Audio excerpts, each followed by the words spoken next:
Hai, apa kabar semuanya? Semoga kabar Anda baik-baik saja. Terima kasih karena sudah memberikan support dan juga kesetiaan Anda untuk membangun channel Codot Film. Yuk kita lanjutkan alur ceritanya, sambil siapin kopi dan cemilan, setting suara volume full. Gasken. Memasuki kota. Siapapun yang memiliki pengetahuan tentang bahan tembok akan dapat menemukan bahwa permukaan tembok kota ini sebenarnya ditutupi oleh lapisan batu cermin hitam yang sangat langka. Tembok kota yang dibentuk dari bahan semacam itu memiliki kemampuan unik untuk mencerminkan beberapa serangan. Pilihan yang cukup bagus untuk dijadikan sebagai tembok kota meskipun benda ini cukup langka. Namun, sekte Kaisar Hitam ini sebenarnya bisa menggunakannya untuk menutupi tembok kota. Dasar yang kaya seperti itu menyebabkan tidak hanya Xiao Yan tetapi juga dokter peri kecil di sisinya menghela nafas dengan takjub. Memang mahal. Xiao Yan mengalihkan pandangannya ke kerumunan manusia di mana aura ganas berulang kali lewat. Dia menghela nafas dari mulutnya. Dia tidak bisa membantu tetapi merasa agak penasaran. Dia telah bertemu cukup banyak orang dengan kekuatan besar selama perjalanannya ke tempat ini. Selain itu, dari pandangan rute mereka, jelas bahwa mereka sedang menuju ke kota Kaisar Hitam.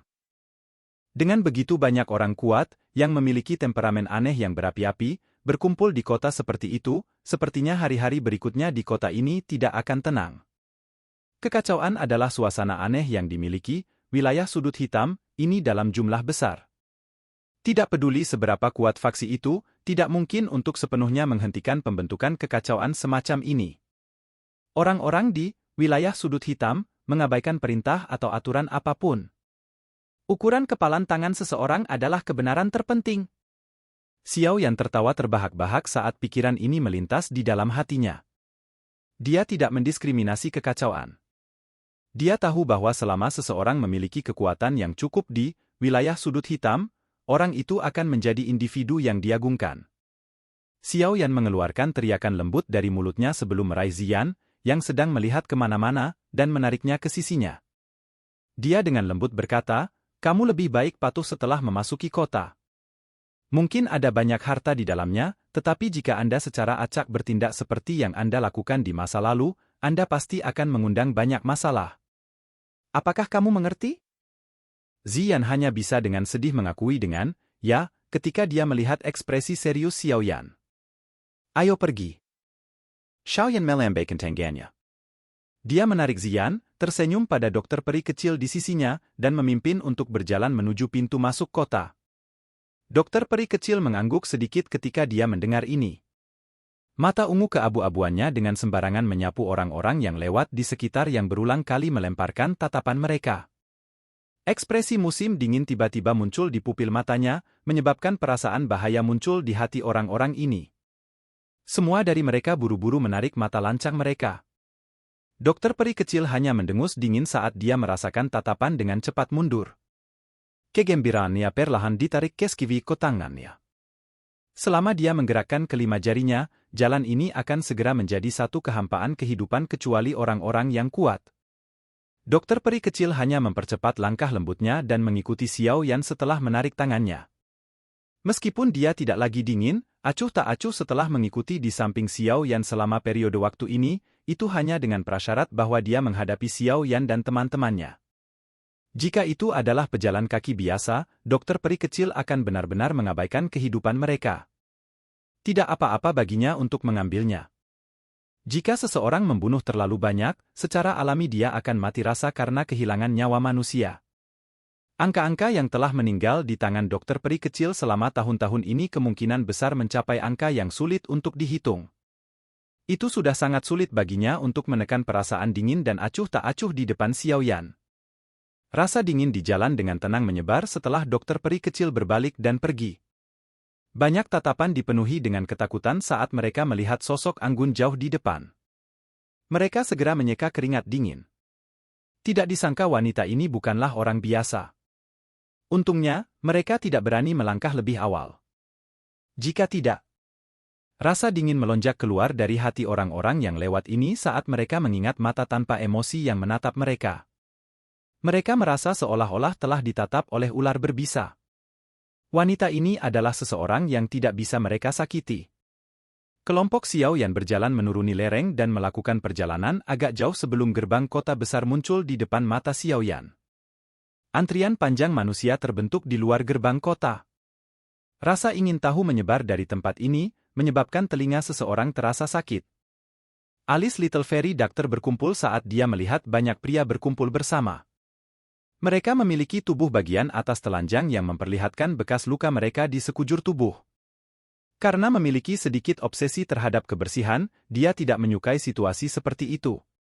Xiao Yan menyipitkan matanya dan menyapu pintu masuk kota hampir seperti dia menyadari perhatian dokter peri kecil. Hei, wanita ini sangat berair. Sudah lama sekali saya tidak melihat hal-hal yang sangat bagus. Hihi, gadis kecil itu lumayan juga. Wajah kecil itu sangat menyenangkan. Hai Zi, kamu memiliki tubuh seperti itu namun kamu menyukai gadis kecil. Wanita muda dari terakhir kali meninggal karena Anda. Betapa tidak beruntungnya. Tawa cabul menusuk telinga tiba-tiba ditransmisikan saat mata Xiao Yan menyapu situasi di pintu masuk kota. Xiao Yan perlahan menarik pandangannya dari pintu masuk kota. Matanya tenang saat dia mengikuti suara itu dan menoleh, hanya untuk melihat 10 lebih pria bertampang kekar berkumpul bersama. Tatapan cabul itu berulang kali menyapu dokter peri kecil dan Zian.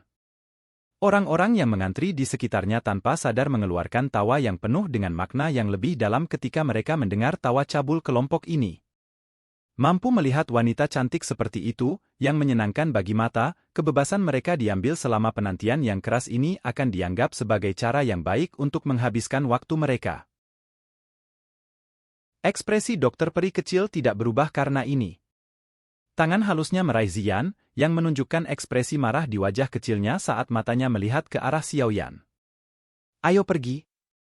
Sudut mulut Xiao Yan terangkat menjadi senyuman aneh.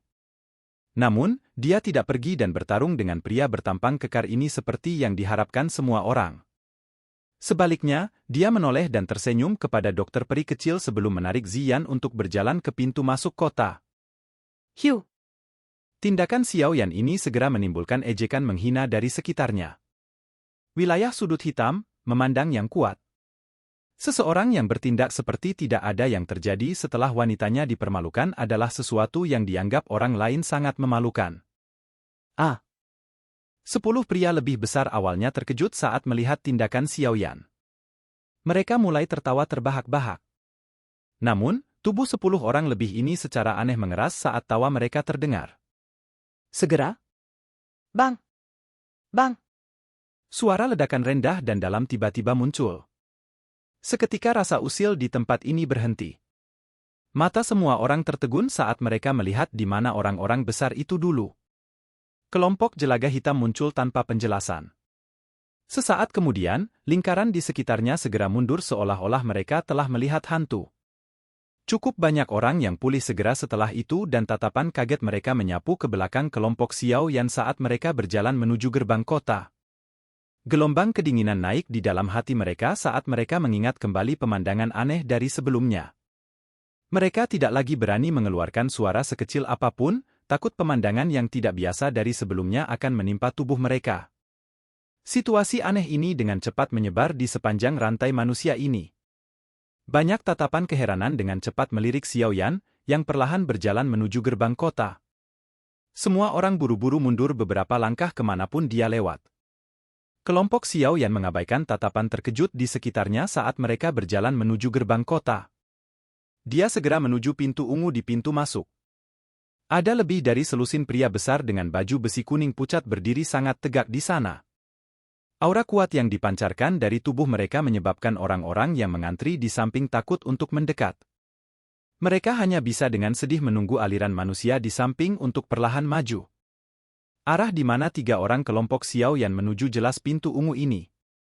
Melihat aksinya ini, tatapan sekitarnya langsung menunjukkan keterkejutan. Pintu besar itu adalah sesuatu yang telah dipesan oleh Sekte Kaisar Hitam untuk digunakan oleh para ahli dari wilayah sudut hitam.